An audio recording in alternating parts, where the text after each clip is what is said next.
नमस्कार बच्चों। Supreme court के अंदर बेटा जो नीट पेपर लीक को लेकर सुनवाई हो रही थी आज, उसके बारे में हम चर्चा करने वाले हैं। एक समरी वीडियो है बेटा, इसमें बहुत लंबा हम नहीं जाएंगे, लेकिन जो मुख्य पॉइंट है उन पे हम चर्चा कर लेंगे। अच्छा, उसके पहले मैं ये बता देना चाहता हूं, जो आज चर्चा हुई है सुप्रीम कोर्ट के अंदर, उसमें कोई फाइनल वर्डिक्ट नहीं आया है।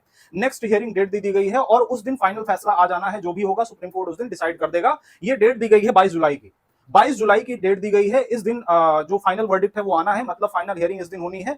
और ये जो हियरिंग स्टार्ट होगी बेटा, सुबह 10:30 बजे से स्टार्ट होगी। लंच के पहले हियरिंग समाप्त हो जाएगी। हियरिंग के लिए जो समय दिया गया है, लंच के पहले तक का समय है। ठीक है। अच्छा, जो दूसरी मुख्य डेट है वो है 24 जुलाई की। 24 जुलाई के दिन आपकी काउंसलिंग स्टार्ट होनी है। ठीक है, दो डेट आपको याद रखनी है। अब हम ये चर्चा करने वाले हैं बेटा, आज किन किन बिंदुओं पर सुप्रीम कोर्ट ने एनटीए से सवाल पूछे हैं और किन किन बातों का जवाब दिया गया है।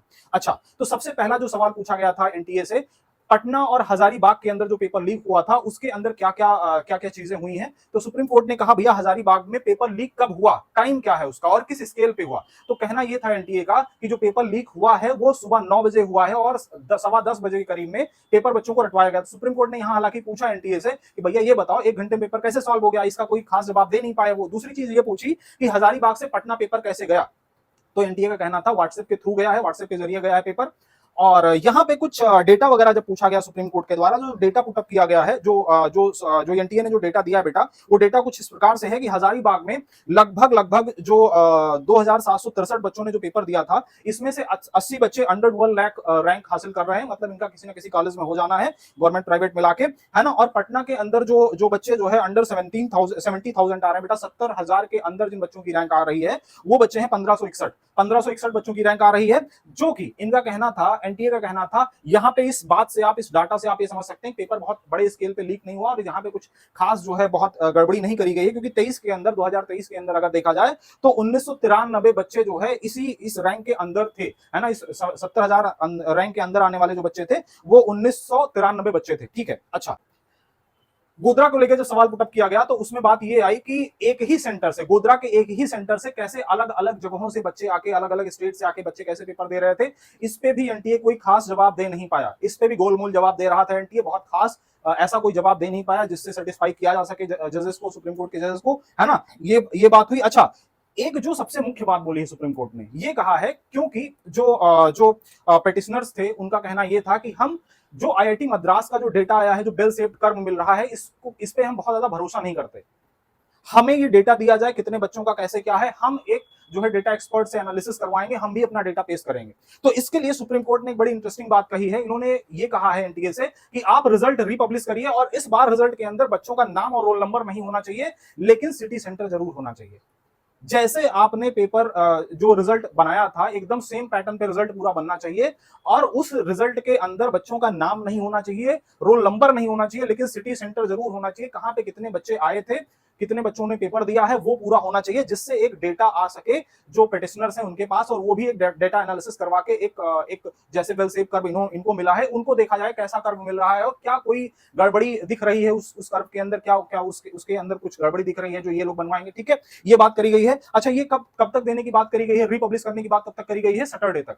एनटीए ने कहा सर बहुत जल्दी नहीं हो पाएगा, लेकिन हम सैटरडे तक करके इसको देते हैं। तो सुप्रीम कोर्ट ने कहा ठीक है, सैटरडे तक आप करिए, सैटरडे का टाइम दिया गया है। ठीक है, तो आपको 3 मुख्य बिंदु याद रखने बेटा। पहला तो पटना हजारीबाग केस, दूसरा गोधरा वाला केस, और तीसरा जो रिजल्ट को रिपब्लिश करने की बात करी गई है। अच्छा, इतनी बातें जो हुई हैं। अच्छा, एक जो मुद्दा उठाया गया था कि जो करेक्शन विंडो स्टार्ट किया गया था बीच में, क्योंकि इस बार एनटीए ने 2-3 बार बीच में, है ना, दोबारा से रजिस्ट्रेशन की डेट दी थी, रजिस्ट्रेशन को मतलब, है ना, एक्सटेंड किया था। तो उसमें कितने बच्चे दोबारा से जो है पार्टिसिपेट किए थे। तो लगभग ये कहना था एनटीए का कि यहाँ पे लगभग 15,000 जो कैंडिडेट थे करेक्शन विंडो के थ्रू जो है दोबारा से रजिस्ट्रेशन कर पाए हैं, और जिसमें 44 स्टूडेंट ऐसे हैं जिनका 1,08,000 से कम रैंक आ रहा है, जिनका 1,08,000 से कम रैंक आ रहा है। और एक बात और जो करी गई है, इन्फ्लेशन कैसे इतना ज्यादा बढ़ा, मतलब जो रैंक है, रैंक वर्सेस नंबर जो है, ये कैसे इतना ज्यादा रैंक इंक्रीज कर गई, है ना। सेम नंबर पे जो रैंक बहुत कम आया करती थी, इस बार कैसे इतनी ज्यादा रैंक बढ़ गई। इसको लेके ये कहना था एनटीए का कि जो सिलेबस रिडक्शन हुआ है, उस सिलेबस रिडक्शन की वजह से ये चीजें देखी जा रही हैं। मुख्य बातें बेटा यही करी गई हैं आज के केस में। तो आपको क्या समझना है, समझना यह है कि अपनी पढ़ाई जारी रखनी है।